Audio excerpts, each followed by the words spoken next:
Greetings, this is Dutty Bookman interviewing Donisha Prendergast for Afrofusion TV. Well, go on, Dutty. We're not used to this because you are normally the interviewer. You do your own TV shows. Yes. So you're here in DC to screen your film Rasta: A Soul's Journey. Yes. Give a quick overview of the synopsis of the movie, what intention you put into it, what you expect people to get from it, and then any surprises along the way in terms of feedback.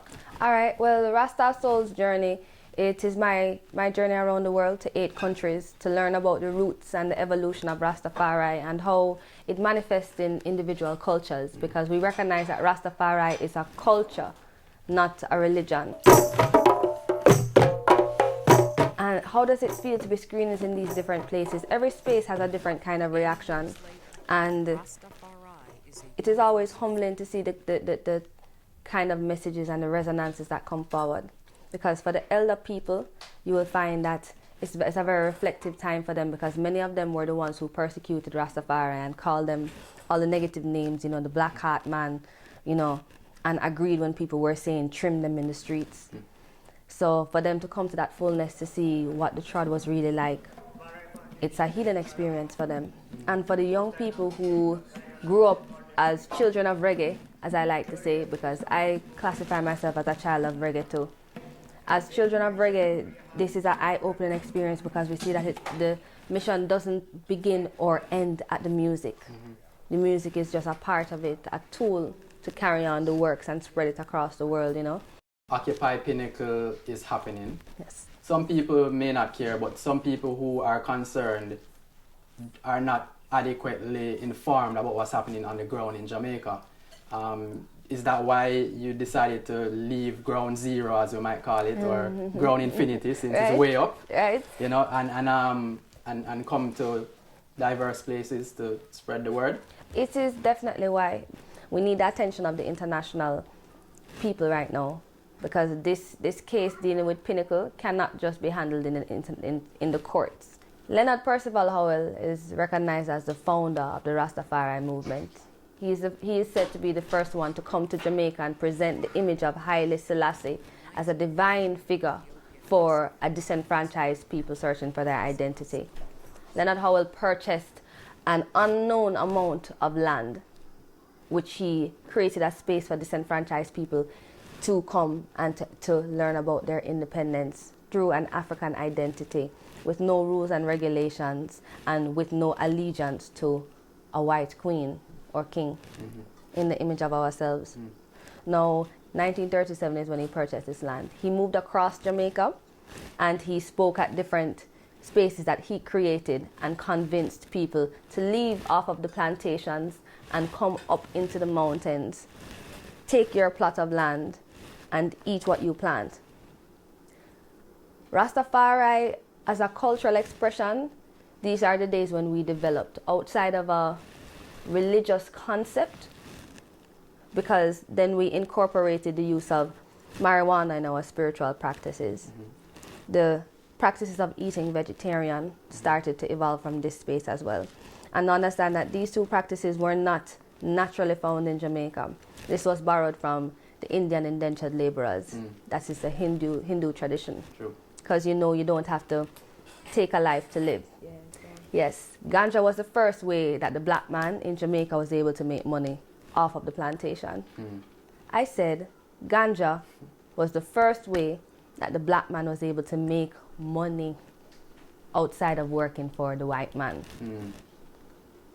It's a serious history that we're talking about. Yes. So Pinnacle represents the genesis of self-sustainability in the Jamaican social context. Absolutely, in those exact words, Dutty. Rastafari, as a culture, as a movement, as a people, were independent in practice and action, pre-independence. So within the colonial construct, we were independent long before independence was granted to us in 1962. These people were just coming off of the slave plantations.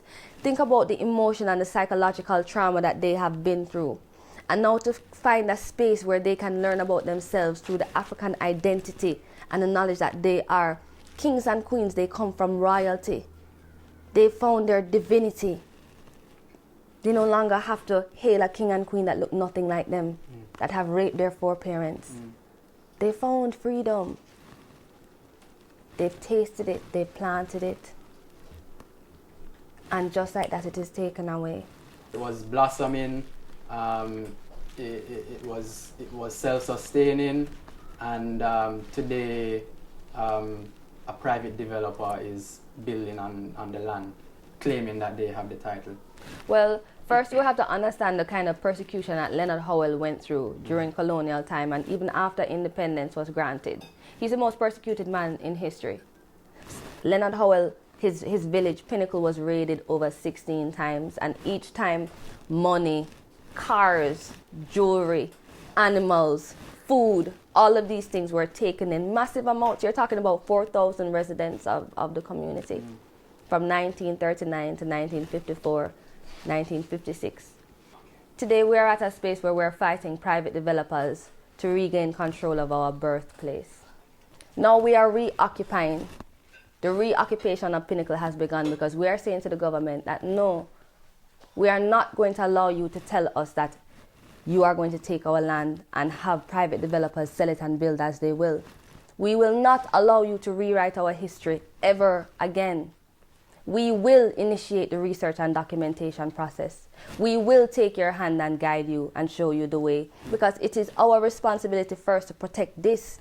So the government has a great opportunity right now to restore justice. Yes. I want my brothers and sisters just to feel strong and do the right thing, you know, and petty differences, whatever they are, let them not separate us, because we have a real opportunity to do something great for Rastafari and our children right now. If you can create a space where we can come and actually screen the first Rasta and speak about what is happening, let us do that. Right now we have a campaign where we're trying to raise $5,000 on each activity that we do in the different cities. So if you think that you can be a part of that $5,000 raising, link us. Might cannot defeat right@gmail.com, and let's share some ideas. I'd like to thank our producers and also shout out to Raziki. I know I don't have her charm, but this is still Afrofusion TV. Until next time, bless. Yes.